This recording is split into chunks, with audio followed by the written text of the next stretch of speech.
Hey, class. I wanted to just record a short podcast to give you a little bit of the history of Mexican Texas, which may not be familiar to some of you. Um, okay, so Spain controlled Texas from, say, 1492 until 1821.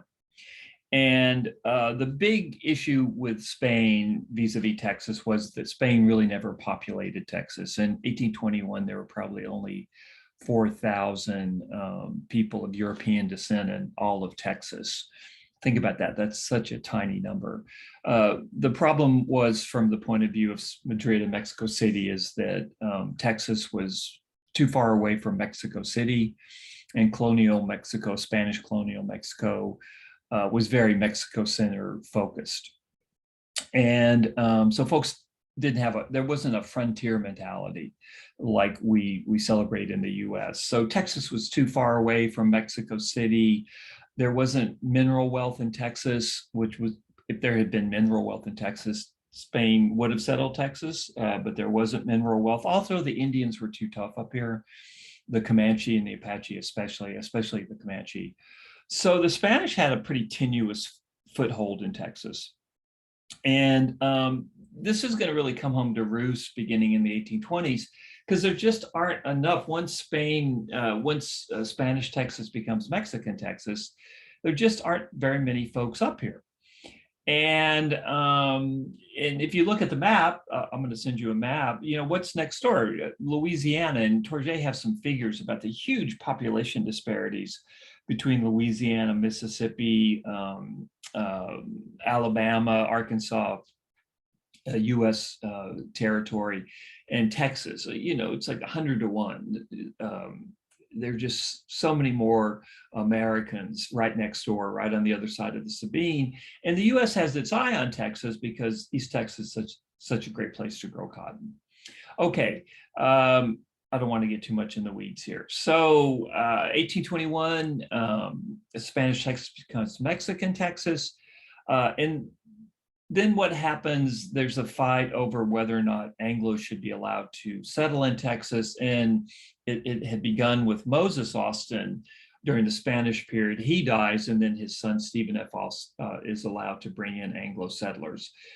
This was a huge mistake that the Mexicans made. Why did they do it? Well, they're desperate. They need more people in Texas. They take a gamble that Anglo-Americans will become good Mexican citizens, that they'll help populate Texas. They'll help fight against the Indians. They'll bring the cotton economy into the Mexican Northeast and help Mexico grab a piece of that hugely lucrative trade. And that's the gamble they make, and it's a big mistake, as I think you know. So that's the story in that sense. And then in 1824, there's a constitution written, and this is the technical point that I wanted to make. And in that constitution, the largest state in Mexico is the state of Coahuila y Tejas, and the capital is Saltillo. So during the period of Mexican Texas, what we know of as Texas today, which is really East Texas, and I'm posting a map. I'm not talking to, when folks thought about Texas in this period from Mexico City, the border, the southern border of Texas was the Nueces. Texas didn't really stretch much past San Antonio. It's a very different shape than we have it today. It doesn't include West Texas at all. It's just the eastern part of Texas. So what happens is that Texas becomes kind of a subunit of the state of Coahuila y Tejas. I think there's only one representative from Texas in the 12-person state legislature. And it's a federalist constitution, the Constitution of 1824. What does that mean? It means that most of the power, most of the decision-making about localities happen at the state capital, in this case, Saltillo, not Mexico City. That's the big distinction in Mexico between centralism and federalism.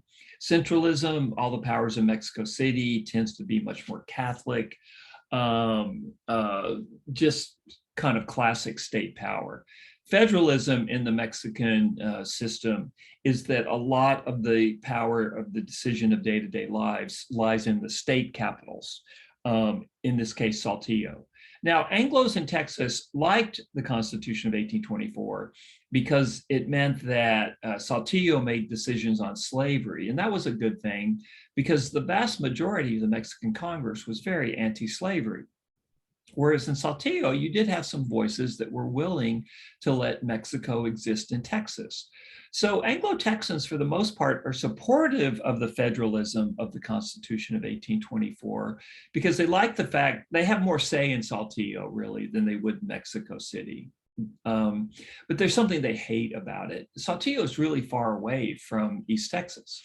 And it's a real, even today, it's not that easy to get to Saltillo. So what Anglo-Texans are constantly agitating for is that Texas be broken off into a standalone state in which the capital would have probably been San Antonio. But the Mexican government refuses to ever do this. Throughout the Mexican period, Texas is a smaller unit of this large state, Coahuila y Tejas. And I posted a link with this podcast that shows you the map. Okay, and then what happens is by the 1820s, the Mexican government realizes they made a huge mistake. Anglos come pouring into Texas through all kinds of subterfuge, which Torget talks about, often helped by local Tejanos. Slavery is introduced into Texas. Americans would not come into Texas without their slaves because they thought the slave system was integral to the growing of cotton. And so by 1836, there's probably about 36,000 folks in Texas, a huge growth in 15 years, but there's still only 4,000 Tejanos. Of that 36,000, I don't have the figures off the top of my head, but 5,000 were slaves and something like 25,000 were Anglos. I don't know if the math adds up. But the point is Tejanos have become a minority in Mexican Texas. So anyway, and so the Mexican government tries to crack down. There's a couple of signature events, the Fredonian Rebellion, which was this crazy rebellion in East Texas in 1827. It's a total failure. It's crushed pretty quickly, but it puts Texas on the radar screen of the Mexican government. The Mexican government starts getting worried about Texas. They send up some inspections, and they pass the most boring title for a law ever given, the law of April 6th, 1830. And basically that's Mexico City trying to grab control over Texas. It shuts down immigration from the US into Texas, shuts down slaves coming into Texas. So the most boring name of a law ever, the law of April 6th, 1830, is really important because what it means is the Mexican government is trying to reestablish control over its Northeast. So it's a very significant piece of legislation.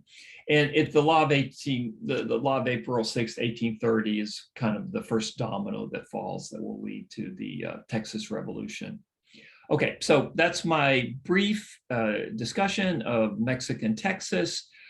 Do note the differences between federalism and centralism and how the question of slavery gets tied up into whether or not Mexico City would control Texas or Saltillo would control Texas. If the centralizers controlled Texas, slavery is in trouble because slavery was a very unpopular institution within the Mexican nation. If the Federalists in Saltillo, if they control Texas, slavery has a slim life because Texans have more of a voice in the Saltillo legislature. They never had much of a voice in Mexico City.